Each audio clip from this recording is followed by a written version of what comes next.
Christmas. It's a time of a lot of firsts. Baby's first Christmas, first time wrapping a Christmas present, first time at an ugly sweater party. Maybe it's your first time with some in-laws or your first Christmas without a loved one.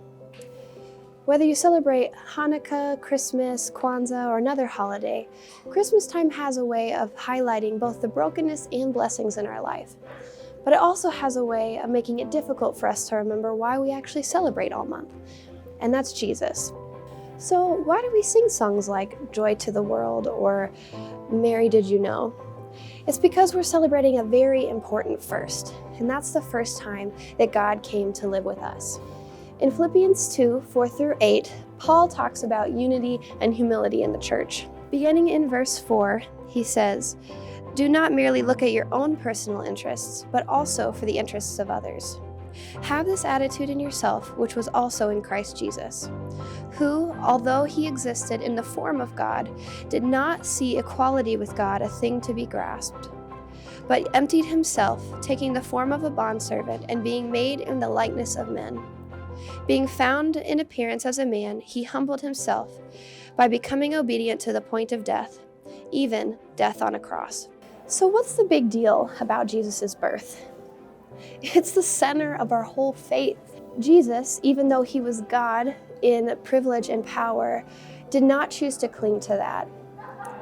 Recognizing that we could never be perfect on our own, he chose to enter this broken world and live with broken people as a human being.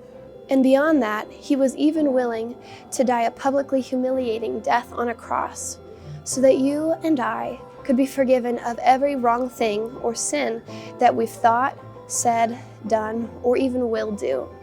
And the best part is that Jesus didn't stay dead. In fact, he came back to life, and he gave us the choice to choose to put aside our wrongdoings and our brokenness and be able to enjoy the blessing of being a part of his family. Christmas is worth celebrating because of the cross. Back in Philippians 2:4, Paul started off with saying, "Let each of you look not only to his own interests, but also to the interests of others." One way that we can respond like Christ to Christmas is to love others like Jesus loved others. And the holiday season often gives us more opportunities than normal to do this. Maybe we can spend time giving toys that we don't play with anymore to other kids, or buying groceries for a family who needs it. Maybe you could volunteer for a soup kitchen or hang out with the elderly at a nursing home in your hometown. You could even invite people to celebrate Christmas with your family on Christmas Day.